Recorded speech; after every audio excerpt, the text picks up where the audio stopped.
1장 16절에서 17절 말씀 보겠습니다.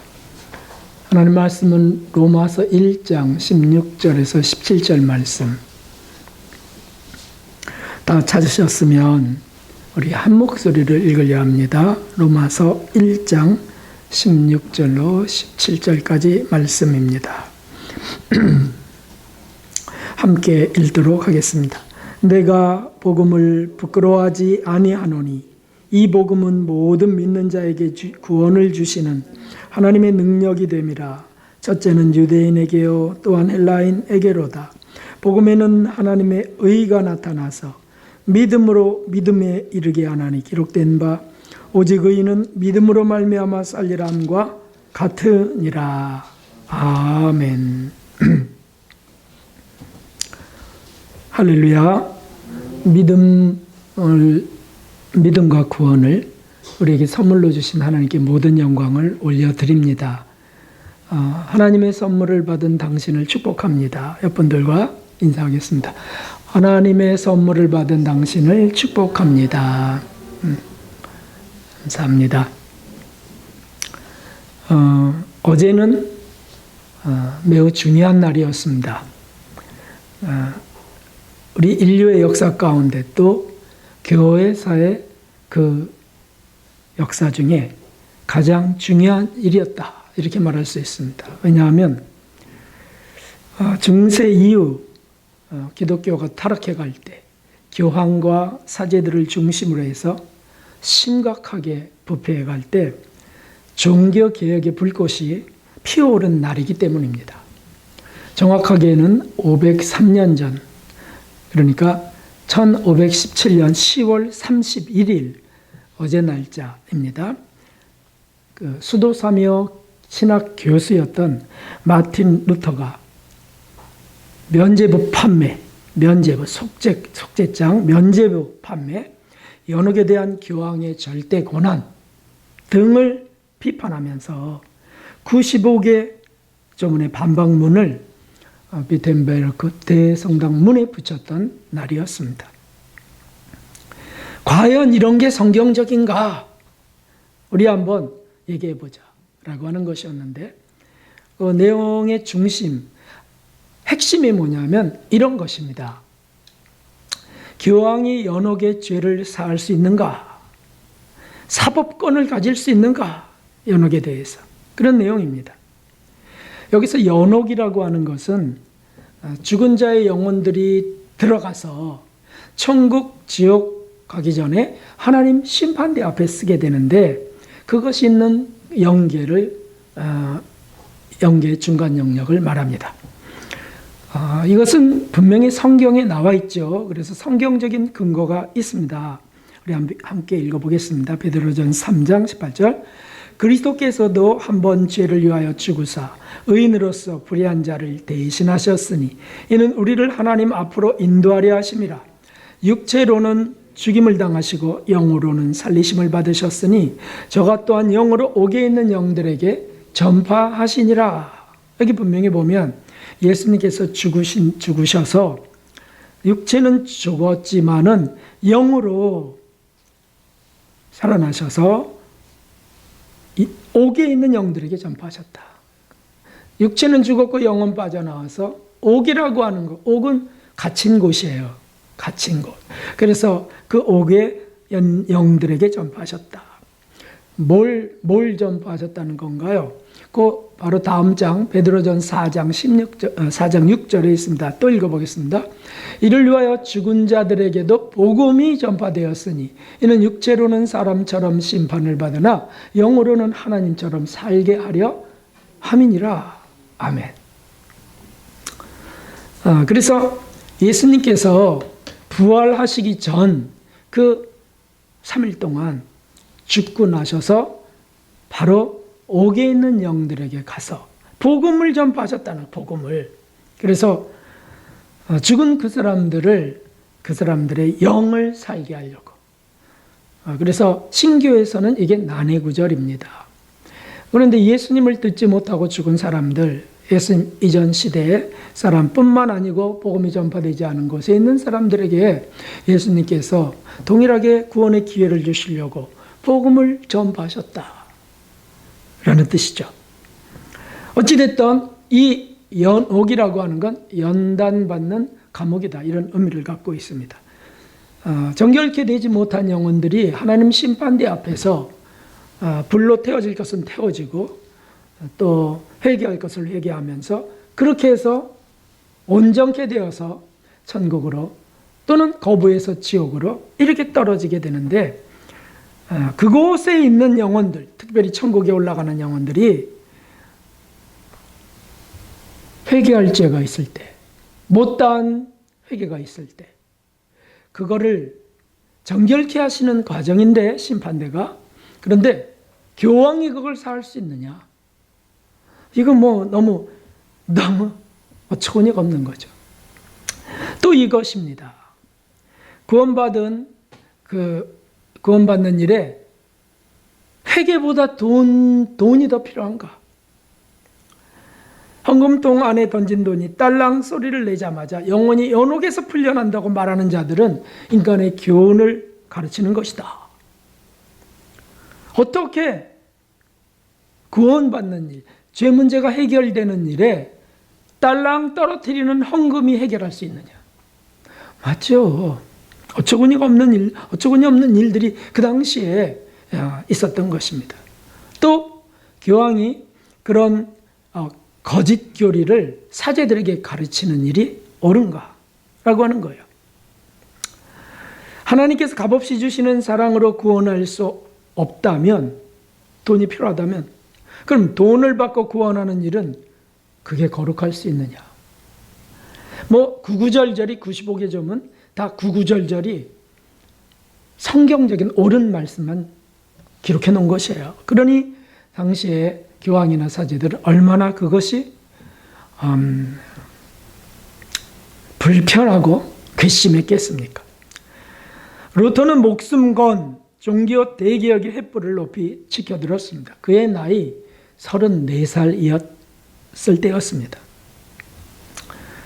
그런데 실은 하나님이 그 암흑의 때에 그를 만드시고 그를 사용하신 것이었어요. 그래서 그보다 6년 전 28세에 이미 그 은총이 부어졌습니다. 수도사로서 경건하게 살려고 했던 건 아니겠어요. 그런데 늘 그런 어떤 거룩한 삶을 사모하고 그러던 그에게 사모하는 마음이 일게 하셔서 로마로 이제 나가게 되는데, 거기에 뭐가 있냐면 속죄의 계단이 있었습니다. 속죄의 계단은 거룩한 계단이라고 말하기도 합니다. 스칼라 상크라라고 하는 그 계단, 그것은 뭐냐면 예수님이 빌라도 법정에서 오르내렸던 계단입니다. 예루살렘에 있었습니다. 그래서 채찍에 맞아서 피를 떨어뜨리고 그 찢어진 고통을 몸으로 끌려서 오르고 내렸던 그 28계단, 그거를 콘스탄티누스 왕제의 그 모친인 헬레나 여사가, 그 신심이 아주 컸었는데 그 계단을 다 뜯어갖고서 로마로 옮긴 그 계단. 그래서 당시의 신앙인들이 그 계단을 오르며 예수님을 사랑하는 것까지는 좋았는데, 그냥 이 계단을 오르면 죄가 사해진다, 이런 이상한 그런 것들이 생겨났던 거예요. 그래서 당시 관습대로 무릎으로 그 계단을 루터도 기어 올라갔습니다. 근데 속에서 회의가 일어났습니다. 이렇게 고통한다고 죄가 용서되는가? 인위적으로 내가 고행을 한다고 죄가 사해지는가? 이런 거 아니다. 주님의 은혜로, 주님의 긍휼로 용서받는 것인데, 진심으로 회개하는 심령에 주님의 그 속죄하는 은총이 부어지는 건데, 무릎으로 올라가면 된다고? 걸어 올라가면 그럼 죄를 용서받을 수 없는가? 그때 루터의 마음속엔 늘 품고 기도하던 말씀이 선명하게 떠올랐어요. 그게 무슨 말씀이냐면 오늘 말씀이었어요. 오늘 본문의 말씀. 오직 의인은 믿음으로 말미암아 살리라. 사실 이 말씀은 히브리서에도 인용됐고 갈라디아서도 인용되고 막 인용됐는데, 이거는 구약의 구약의 로마서라고 불리우는 믿음의 성경 하박국서의 말씀입니다. 하박국서 2장 4절의 말씀이에요. 외세의 침입 앞에 나라가 이제 극심한 환난과 그 나라의 고난을 잊어버릴 그런 환난 앞에서 믿음을 갖고 우리의 소가 없을지라도 외양간에 송아지가 없을지라도 여호와로 인하여 내가 기뻐하며 찬송한다고 하는 믿음으로 한 그 하박국서의 말씀, 그 속에 있는 말씀이에요. 그래서 그래, 믿음으로 말미암아 사는 거지, 믿음으로. 그래서 일어나 내려오고 말았습니다. 당연히 주목받게 되고 눈밖에 벗어나는 거죠. 막강한 절대 권력과의 전쟁은 이렇게 준비되었습니다. 그리고 6년 뒤에 선전포고와 같은 포고문, 반박문을 붙이면서 이 개혁의 불길이 유럽 도처에 번지게 됩니다. 당연히 그는 어떻게 되었을까요? 이단으로 정죄되었고요. 그를 죽이려고 하는 폭도들, 즉 그를 죽이려고 하는 그 충성파들, 교황의 충성 부대들로 인하여 위협을 받았지만 하나님의 도움으로 개혁가들을 사용하셔서 보호되었습니다. 그래서 그때부터 성경은 당신은 라틴어로서 사제들만 공부한 사람들만 볼 수 있었는데 교인들은 볼 필요 없어. 그냥 사제들의 말만 따르면 되지. 그러니까 거짓말을 하고 막 잘못된 교리가 만들어져도 확인할 수 없는 거예요. 그래서 성경을 만인이 볼 수 있도록 번역하기 시작합니다. 그래서 각국어로 번역되었어요. 신교 예배가 시작되는 겁니다. 뭐냐면 말씀 중심의 예배, 성경 중심, 말씀 중심의 예배, 제전 중심이 아니 의식 중심이 아닙니다. 말씀 중심의 예배가 시작되는 것입니다. 그 동시대에 칼빈이나 쯔빙글리나 낙스 같은 개혁가들도 나왔습니다. 이것이 구교의 개혁으로 인한 신교의 태동이었습니다. 자, 역사가 좀 복잡하죠. 그런데 간단합니다. 이 종교개혁의 주된 모토는 뭐 좌우명 신조 같은 거잖아요. 종교개혁의 주된 주제 신조가 뭐냐면 세 가지였습니다. 우리가 잘 알고 있습니다. 어떤 겁니까? 한번 해볼까요? 오직 믿음으로, 오직 은혜로, 오직 성경으로라고 하는 세 가지예요. 자, 그런데 오늘 말씀의 제목이 제2의 종교개혁입니다. 다시 말하면 이 시대에는 제2의 종교개혁이 꼭 필요한 시대다. 누군가 횃불을 들어야 되고 마틴 루터처럼 목숨 건 이들이 나와야 된다는 뜻입니다. 자, 오직 믿음으로 우리가 분명히 알아야 되겠습니다. 솔라 피데라고 하는 이 오직 믿음으로는 뭐냐? 마틴 루터나 종교개혁자들이 말했던 오직 믿음으로라는 건 뭐냐? 이것은 구원은 죄 문제죠. 죄 문제 해결. 죄 문제 해결은 인간의 행위가 아니고 오직 하나님의 의를 믿는 믿음으로만 이루어진다라고 하는 것이죠. 내 죄가 씻어지고 내가 의인이 되는 건 내 행위에 있지 않고 오직 믿음으로 나를 이렇게 만드시는, 나를 이렇게 정결케 하시는 하나님의 의를 믿는 거다. 그 하나님의 의는 예수 그리스도의 십자가의 죽음으로 이루어졌습니다. 그래서 우리가 죄를 용서받고 구원되는 것은 오직 하나님을 믿는 믿음으로만 가능하다. 이럴 때는 아멘을 하셔야죠. 제가 이 타이밍을 놓쳤어요, 여러분. 계단을 무릎으로 오른다고 되느냐? 속죄장, 면죄부를 돈으로 산다고 되느냐? 교황이나 사제가 사한다고 사해지느냐? 착한 일을 한다고 죄가 사해지느냐? 그렇다면 불교겠네요. 그런 것이 아니고 하나님만 하실 수 있다. 이것을 믿는 거라는 거죠. 이것을. 할렐루야. 네. 그렇습니다, 여러분.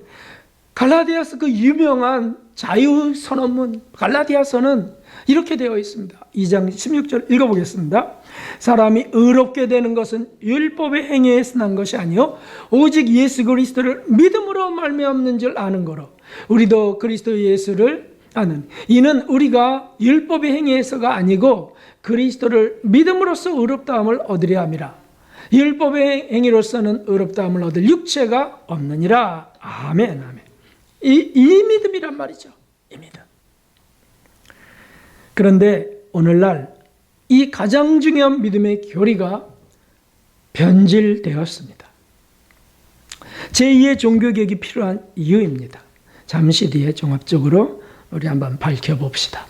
두 번째 종교개혁의 모토는 오직 은혜로였습니다. 오직 은혜로. 솔라 그라티아라고 하는 인간의 공로가 아니라 오직 하나님의 은혜로 의롭게 되는 것이다.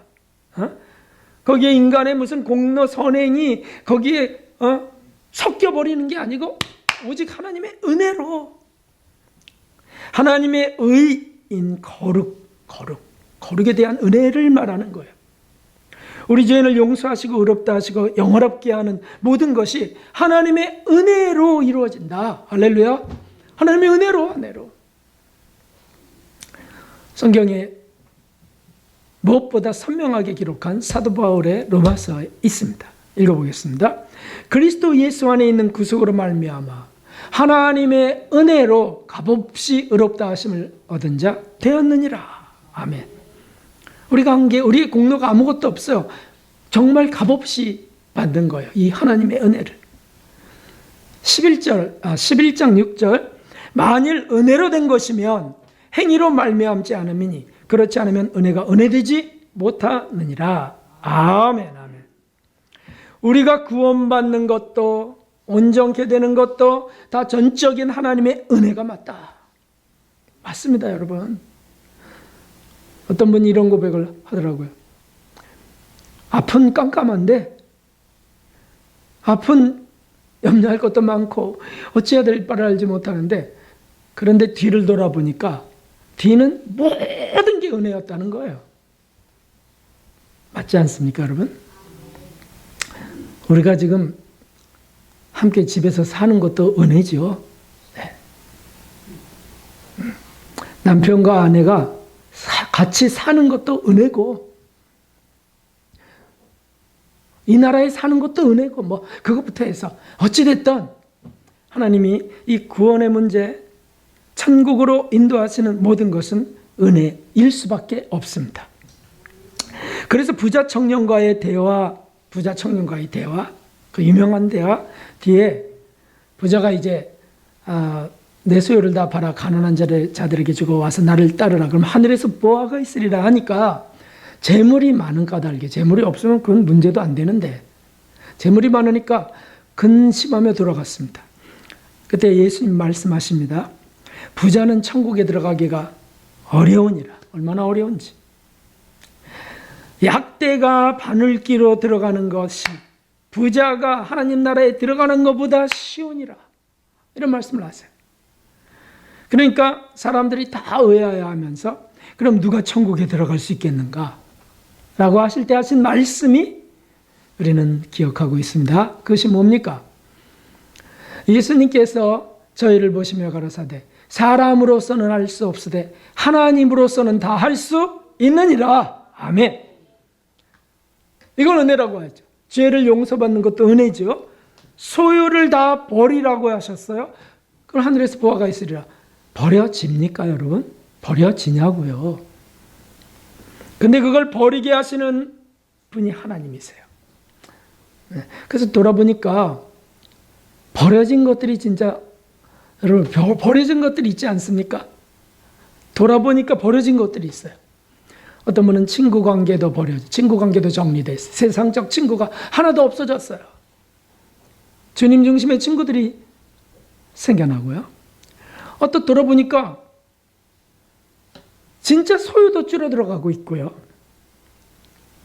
또 인간의 애정들, 끈끈한 애정들도 그것도 정리돼 가고 있더라고요. 예전에는 그런 거 없으면 불안해지고 말이죠. 거기에 묶여야 소속감을 갖고 어떤 자존감도 세우고 이럴 수 있었는데 그런 것들이 자꾸 이제는 힘이 없어요. 의미가 없어요. 자꾸 사라져요. 그럼 이것이 어떻게 된 거죠? 우리가 정말 그럴 능력이 있는가요? 아니요. 주님이 하시는 거예요, 주님이.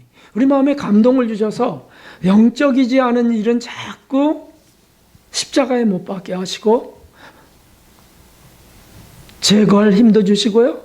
그러면서 만들어 가세요. 우리가 할 수 있는 게 아닙니다. 하나님의 은혜로 된다는 뜻입니다. 자, 그런데 오늘날 교회에 이 은혜는 정말 괴상하게 변형되었습니다. 제2의 종교개혁이 절실한 이유입니다. 또 세 번째는 오직 성경으로입니다. 솔라 스크립투라라고 하는 겁니다. 이것은 모든 진리의 기준과 핵심은 오직 성경이다 라고 하는 거죠. 그러니까 신학적 주장이나 증명, 강론, 이게 다 성경의 확실한 근거를 가져야 된다는 뜻이잖아요. 교황이나 사제가 말한다고 무조건 따라야 돼, 무조건 따라야 되라고 하는 것이 아니란 말이죠. 성경의 진리의 말씀을 전하면 그것은 따라야 되지만, 그러나 저분은 박사학위가 몇 개인데 저분이 지금 뭐 추기경이고 계속 당시에는 뭐 하나, 우리 기독교가 하나였잖아요. 무조건 따라야 돼, 무조건 따라야 돼. 이게 말이 안 되는 거죠. 그래서 이것은 최우선적이어야만 됩니다. 근거가 성경에 있는가? 오직 믿음으로나 오직 은혜로도 사실은 성경의 말씀 속에서 그렇게 되어 있는 것이 분명한가? 이거 확신해야 되잖아요. 로마서 10장에 이 말씀이 있습니다. 읽어보십시오. 그러므로 믿음은 들음에서 나며 들음은 그리스도의 말씀으로 말미암았느니라. 아멘. 믿음은 자꾸 들어야 더 생기는 건데, 듣는 게 뭡니까? 사제의 말이요? 교황의 말? 아니요. 그리스도의 말씀으로, 그리스도의 말씀으로. 근데 당시에는 그리스도의 말씀, 하나님의 말씀을 읽을 수 없었어요. 들을 수 없었어요. 어려워서. 그러니까 교황, 사제들이 많이 그것을 독점하고 그래서 그것을 이렇게 저렇게 말씀하면 그게 단 줄 알았단 말이죠. 그러니까 속죄권을 팔 때, 면죄부를 팔 때 아멘 하면서 막 돈을 다 헌금통에 넣고 그랬던 거 아닙니까?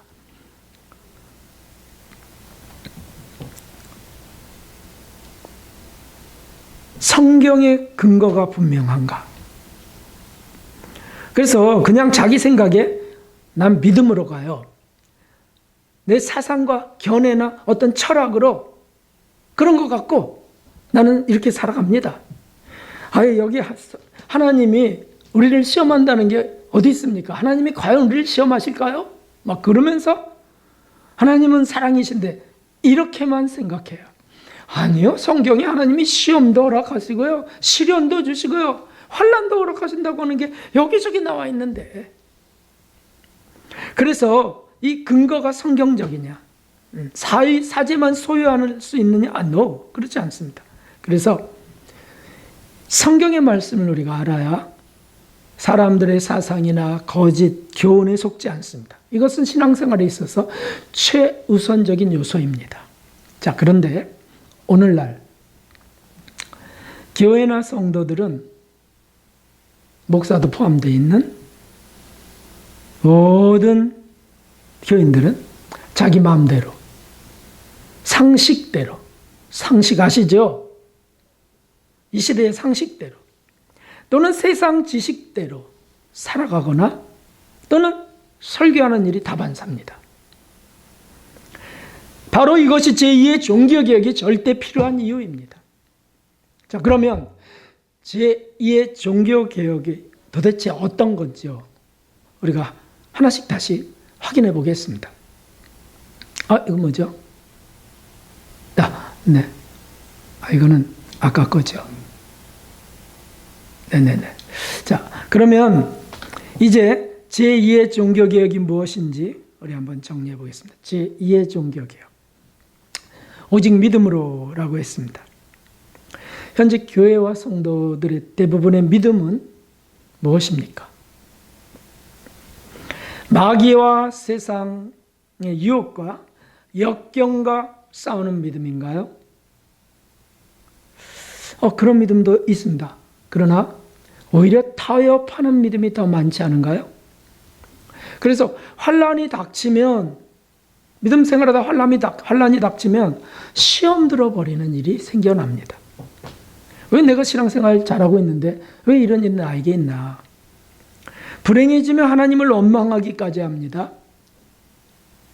성화, 거룩한 변화, 성화와 거룩을 사모하기보다는 기복신앙의 믿음으로서 세상 것을 힘써 구하고요. 무엇보다 심각한 것은 죄를 세민하게 찾고 회개하지 않습니다. 그리고 이렇게 말합니다. 이것이 제일 심각합니다. 주님이 이미 다 용서하셨다고 나는 믿는다. 주님이 이미 다 용서하셨다. 근데 왜 그렇게 죄에 대해서 그렇게 고민하느냐? 만일 그것이 사실이라면 이거는 구원파의 문제만이 아니에요. 우리 교인들, 우리 교회들 속에도 지금도 있는 거예요. 아이, 그걸 다 어떻게 회개해요? 뭐 우리가 다 어떻게 정결케 돼서 의인이 됩니까? 우린 죄인일 뿐이에요. 이러고 넘어가는 게 다 그런 거거든요. 주님이 다 용서하셨어요. 아멘. 이렇게 한다고요. 성도 여러분, 만일 정말 그것이 맞다면, 그게 성경적이라면 왜 주님은 그렇게 여러 번 회개하라고 하셨을까요? 십자가에서 다 용서하셨다면 부활하셔서 다시 나타나시고, 또는 성경을 수십 년 뒤에 쓰게 하시면서, 성령의 감동이 쓰게 하시면서까지 왜 예수님은 그렇게 여러 번 회개하라고 하시냐고요? 다 십자가에서 용서하셨다면. 계시록에 보면 쭈르륵 나와 있습니다. 제일 많이 나와 있어요, 회개하라는 내용이. 에베소 교회 사제에게 먼저 하신 말씀이에요. 한번 같이 읽어보겠습니다. 그러므로 어디서 떨어진 것을 생각하고 회개하여 처음 행위를 가지라. 만일 그리하지 아니하고 회개치 아니하면 내가 내게 임하여 내 촛대를 그 자리에서 옮기리라. 아멘. 이 말씀은 사도 요한에게 쓰게 하신 이 계시록 성경의 끝인데, 이거는 예수님이 십자가에 죽으실 때, 죽으시고 난 뒤 60년, 거의 60년이 지난 뒤에 기록된 성경이에요. 근데 여전히 예수님이 나타나셔서 사도 요한에게 말씀하시는 거예요. 회개하여 처음 행위를 가지라. 아니 주님, 십자가에서 다 용서하셨잖아요. 나는 그 믿음을 가졌는데요.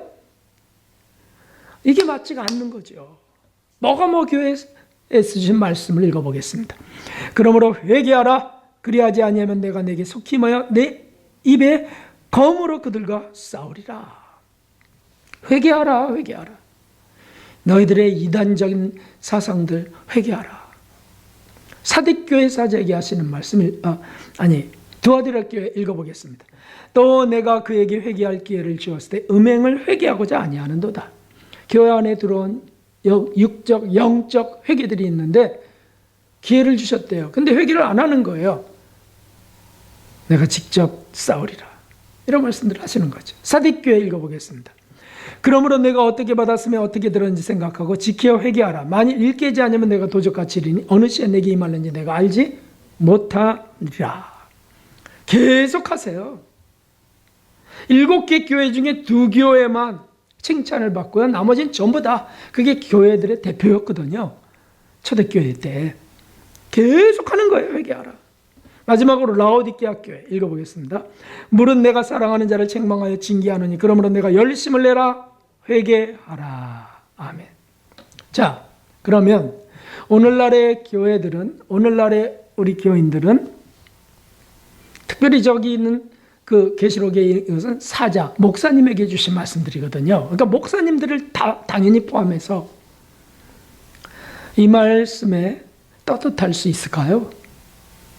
첫사랑을 잃어버리지 않아서 책망받을 것도 없을까요? 웬걸요? 저도 늘 답답한 부분인데요. 그 처음사랑, 주님이 나를 정말 부르시고 나를 만나주시고 내 죄를 싹 사하실 때 그 사랑이 늘 그리워요. 늘 감격스럽고요. 이것이 필요 없는 사람이 어디 있겠습니까? 오늘날에 훨씬 더 많은 퍼센트의 교회들, 교인들, 목사님들이 종교개혁이 필요합니다. 저를 포함해서요. 우리 교회를 포함해서. 교회에서 제1 강조돼야 될 것은 다른 것이 아닙니다.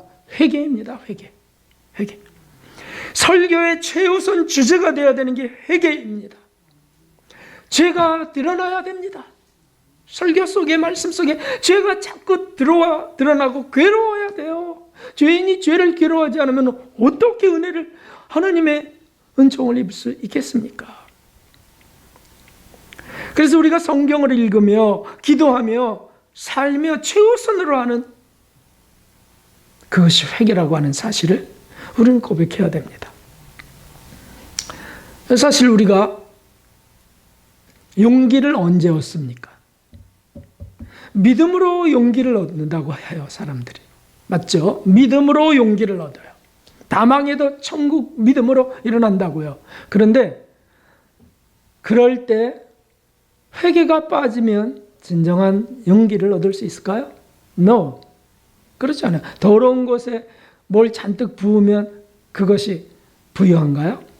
아니요. 씻으라고 하셨어요. 비우라고 하셨어요. 사실은 용서받을 때 용기를 얻는 줄 믿습니다. 용서받을 때 용기를 얻잖아요, 우리가. 또다시 새 삶이 되고요. 매번 고백하지만 주일마다 저는 회개하며 여기에 쓰기 때문에 매번 새로운 주를 맞는다고. 정말 이건 정말 신기한 일이에요. 매주가 기적이다. 아무리 끔찍한 죄를 범하고 제가 이중적 인격이라 할지라도 회개하고 딱 쓰게 될 때 설교 준비가 다 회개하면서 있는 거거든요. 눈물도 흘리고요. 그러면 매번 새 사람이 되는 거예요. 너무 이 은혜가 이게 감사하죠.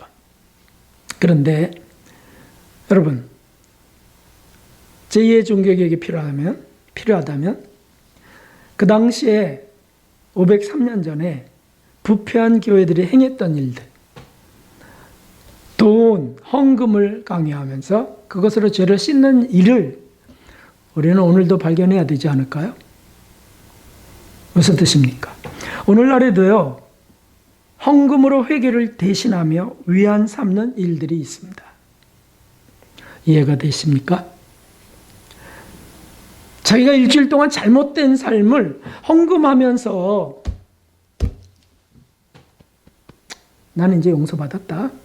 내가 이렇게 헌신했는데 라고 하는 자기 의의에 빠져요. 바리새인과 같은 거죠. 여전히 죄인은 세리처럼 기도해야 되지 않습니까? 저는 죄인으로소이다. 저를 불쌍히 여겨주소서. 그래서 늘 순간순간 예수님 불쌍히 여기소서 이 기도를 하자고 한 이유죠.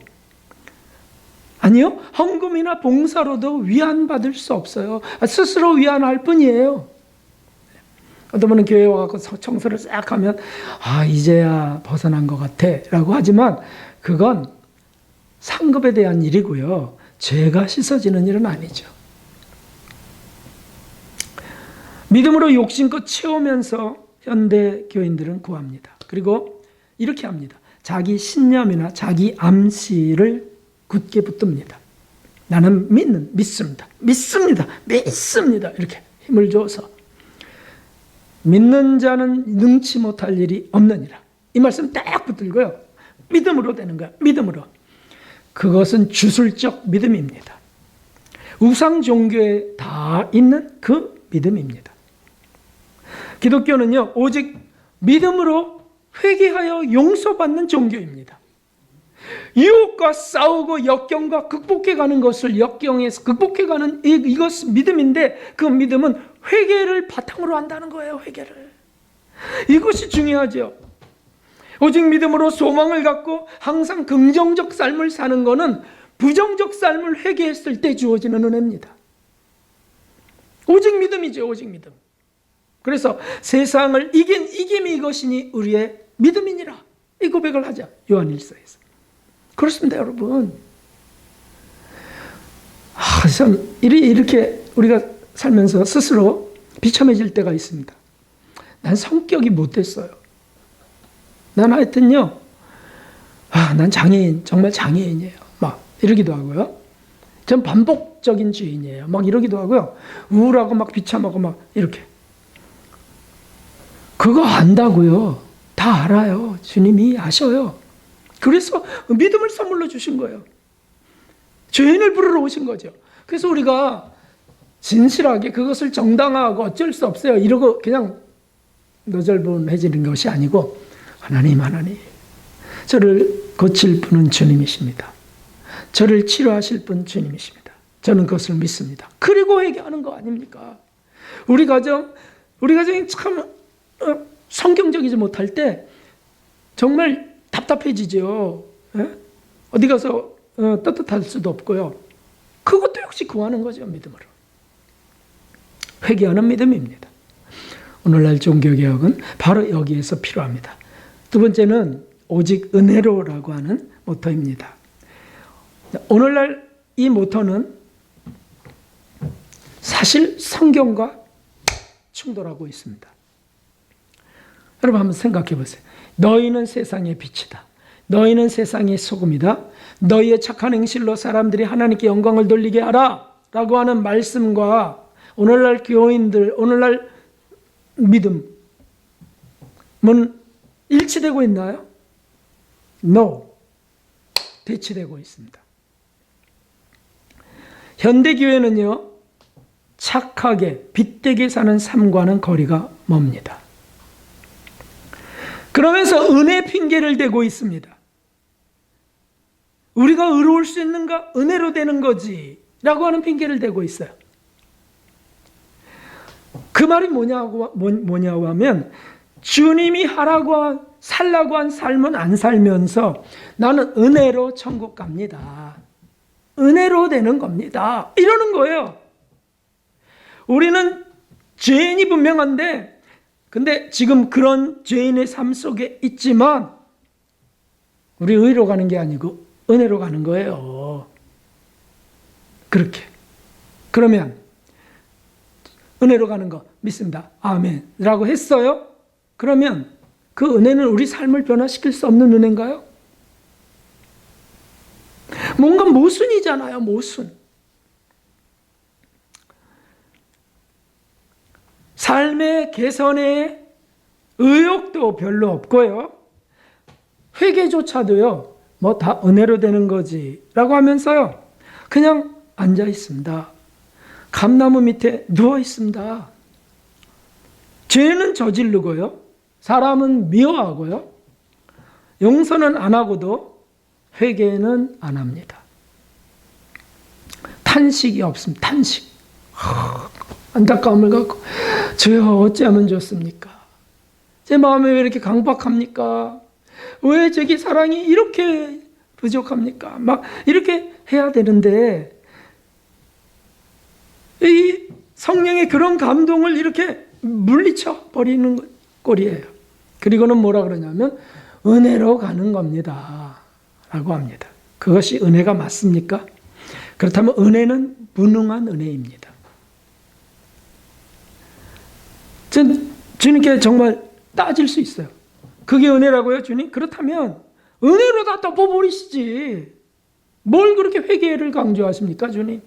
은혜로 다 덮어버리면 되잖아요. 뭘 그렇게 착한 삶을 살라고 자꾸 양심을 자꾸 찌르십니까? 은혜로 덮으세요, 그냥.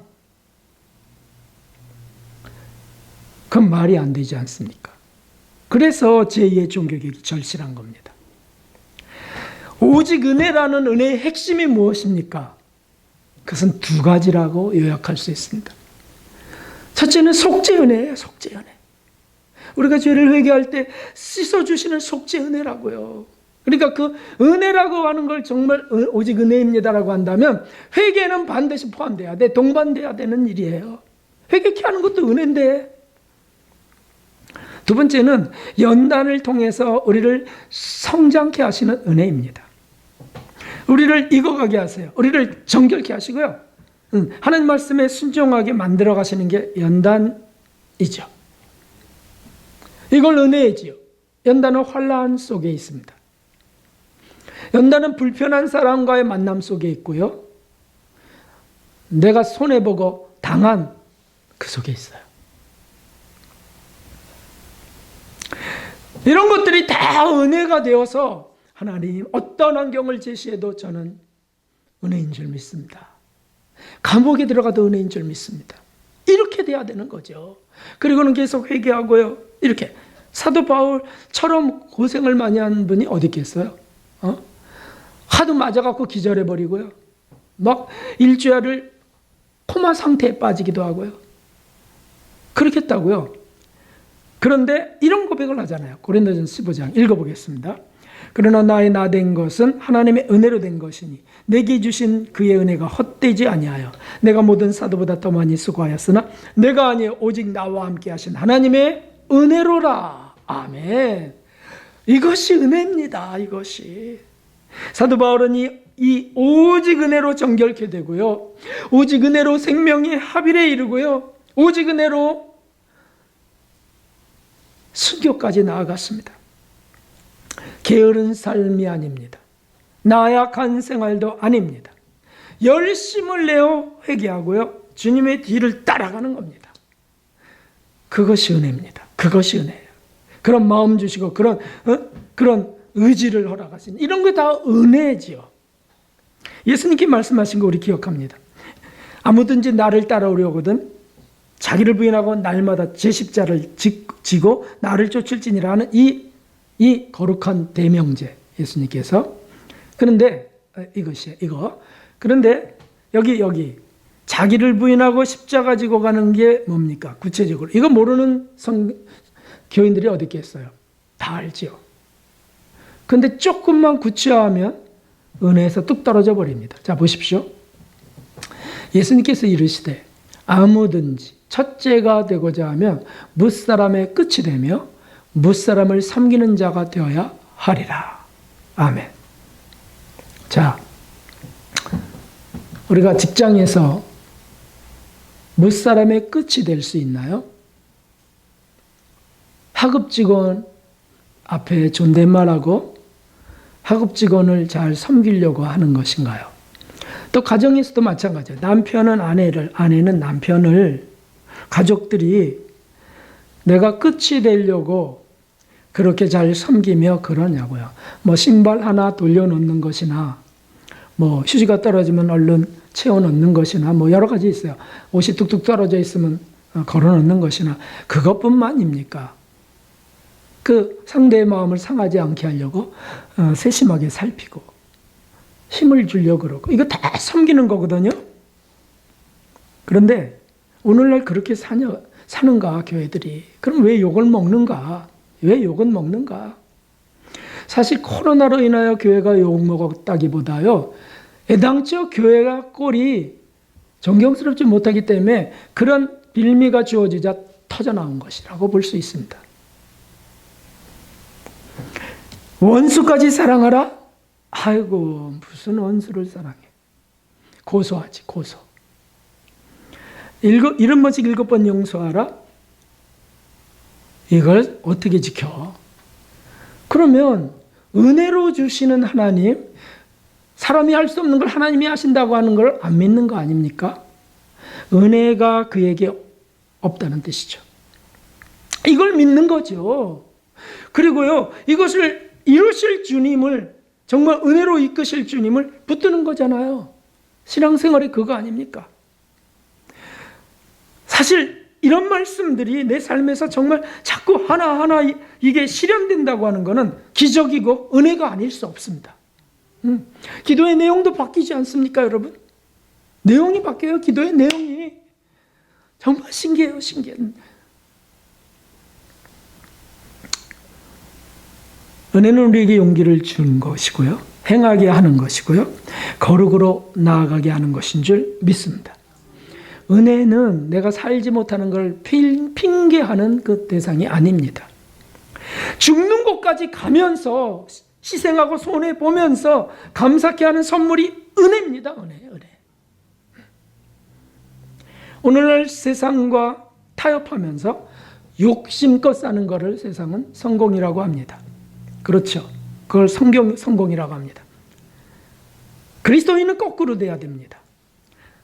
치열한 삶을 살며 싸우며 이런 것에 전쟁할 수 있는 것, 이것은 은혜가 아닐 수 없습니다. 은혜이어만 합니다. 제2의 종교개혁의 때가 지금 맞습니다. 자, 마지막으로 읽어보겠어요. 이 챕터에서의 마지막 읽어보세요.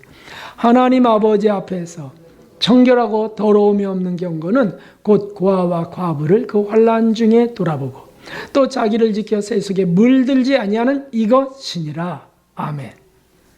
이런 은혜를 구하는 사람이 은혜를 받는 겁니다. 오직 은혜로 살아가시는, 그래서 더 정결해지고 더 거룩으로 나아가시는 저와 여러분 되기를 주님의 이름으로 축원합니다. 자, 마지막 때지. 오직 성경으로.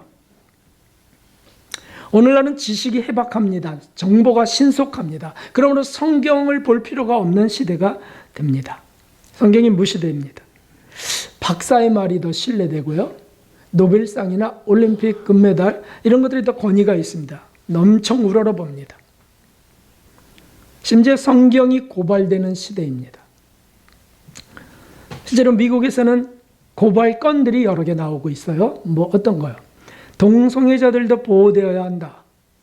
소수자 이익을 찾아야 된다. 라고 주장하면서 성경은 그것을 정면으로 죄라고 하고 있잖아요. 로마서 1장에. 그런데 그런 성경은 편협되다. 이건 사랑이 아니다. 하면서 마땅히 고소돼야 한다면서 고소하고 있습니다, 여러분. 그래서 학교에서 성경을 가르치면 안 되고 성경의 말씀이 등장하면 안 되는 거예요. 세상이 지금 이렇게 되고 있어요. 세계 종교 협의회를 구성하고요. 모든 종교는 다 같다고 하고요. 평등을 주장하고 사랑을 외칩니다. 그러면 북한도 사실은 참여해야 되는 거 아닌가요? 어떻게 생각하실까요? 북한의 지금 그 우상 세뇌 또는 신봉 이런 것들은요 종교입니다, 여러분. 북한의 종교라고요. 그렇다면 종교는 다 같은 거니까 다 같이 평화해야죠. 이게 말이 맞습니까? 주민들을 착취하고 죽여가고 있고 막 굶어 죽어가는 이들이 점점 더 나오고 있는 이 시대의 말이죠. 여러분, 현대인들은 무엇을 기준으로 살아야 될까요? 현대 교회는 무엇을 기준으로 삽니까? 육법 전서입니까? 형법, 상법, 민법 이런 것들입니까? 아니에요. 우리는 알고 있습니다. 우리는 알고 있어요? 읽어보십시다. 시작. 모든 성경은 하나님의 감동으로 된 것으로 교훈과 책망과 바르게 함과 의로 교육하기에 유익하니 이는 하나님의 사람으로 온전케 하며 모든 선한 일을 행하기에 온전케 하려 함이니라. 아멘. 그러니까 우리는 혼란스러울 때 성경을 읽어야 됩니다. 성경에서 답을 찾으려고 기도하며 구해야 됩니다. 그리스도인들은 누가 뭐라 그래도 이 말씀을 믿어야지 뭘 믿어야 되겠습니까? 네? 성경만이 유일한 최고의 진리임을 우리가 믿어야 됩니다. 최우선으로 성경을 읽을 이유예요. 성경을 섭취해야 됩니다. 우리는 결국 하나님의 심판대 앞에 설 것입니다. 하나님은 심판대 앞에서 우리에게 주신 말씀, 성경의 말씀을 기준으로 우리를 심판하실 것이 분명합니다. 그래서 상급도 주시고 벌도 주십니다. 목사의 말을 믿어야 됩니까? 사제나 교황의 말처럼? 아니요. 성경의 말씀을 바르게 전하는 그 말씀을 믿어야 됩니다. 교리를 믿어야 됩니까? 다른 교리와 부딪히면 정죄합니까? 아니요. 성경을 믿어야죠. 교회 법을 믿어야 된다고요? 네? 교황청에서 교황은 무오류, 오류가 없다라고 했던 거예요. 신사참배 해라라고 했던 거예요. 그런 걸 믿는 게 아니죠. 성경을 믿는 거죠. 성경을. 마틴 루터는 종교개혁의 횃불을 들었습니다. 여러분, 우리에게 정말 진리를 주시고 우리에게 감동을 주셨다면 우리도 들어야 돼요. 우리도 들어야 됩니다. 교회들이 뭐라 그래도 신사참배 해서는 안 된다고 주기철 목사님처럼 해야 되는 거고요. 네? 못 산다고 누가 찔릴 때 의기소침해지고 맞아 이렇게 하는 것이 아니고 못 사는 나를 뒤바꾸실 하나님을 믿습니다 라고 나가는 겁니다. 그래서 나는 회개하고 있습니다 라고요. 이것이 분명하지 않으면 우리는 속고 말 것입니다. 역사의 반복은 이루어질 것이에요. 그럴듯한 논리와 감언이설에 빠질 겁니다. 다수의 주장, 힘에 압제당하고 말고요. 삶의 일관성이나 통일성은 사라집니다. 상황 윤리에 빠지고요. 혼란에 떨어지는 거예요. 환난 날에 표를 받게 될 수밖에 없습니다. 체제에 굴복하고 천국과 구원을 잃고 가족들도 불행해질 것이 확실합니다. 우리는 그렇게 되지 말아야 되겠습니다. 사랑하는 성도 여러분, 제2의 종교개혁의 횃불을 드는 저와 여러분 됩시다. 먼저 나 자신의 삶의 종교개혁을 이룹시다. 그것을 구합시다. 하나님, 나를 개혁시켜달라고, 기경해달라고, 아픔이 있어도 쇠사슬랑으로 우리를 긁어달라고 말이죠. 그리고 오직 은혜로, 오직 믿음으로 회개, 오직 은혜로, 오직 성경으로 그렇게 말씀으로 살고 말씀으로 죽는 저와 여러분 되기를 주님의 이름으로 축원합니다. 우리를 정결케 하실 주님을 믿습니다. 성화로 이끄실 하나님의 거룩하신 사랑을 우리는 믿습니다. 이 세대 제2의 종교개혁을 주님께서 이루어가실 것입니다. 우리가 그것을 믿고 곳곳에서 빛이 되시기를, 소금이 되시길 주님의 이름으로 축원합니다. 399장 찬송 드리겠습니다. 그리고 기도합시다. 교회를 위해서도 우리 단체 또는 이 나라를 위해서도 다 기도합시다.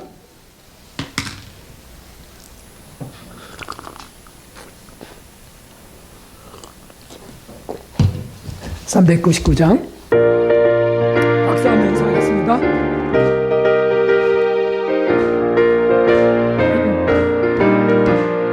주 약속하신 말씀에서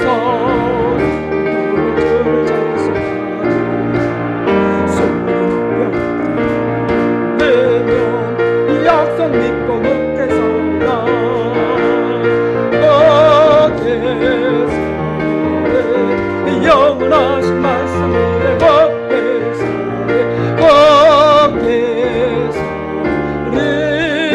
그 말씀이 애곡게 서리라. 주 약속하신 말씀에서 세상에 내게 오신 말씀으로 있어서 약속 믿고 굳게 서리라. 아멘 아멘. 굳게 영원하신 말씀이 애곡게 서리.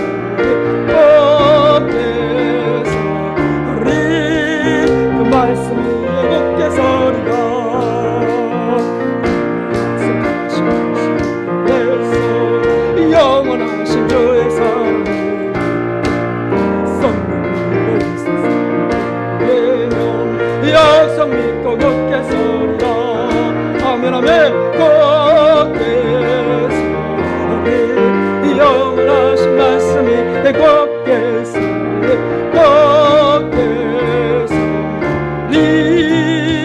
그 말씀이 애곡게 서리라. 그 약속하신 말씀에서 너는 내가 주는 꿈에서 시험으로 약속 믿고 굳게 서리. 오직 믿음으로, 오직 은혜로, 오직 성경으로 영원하신 말씀에 걷게서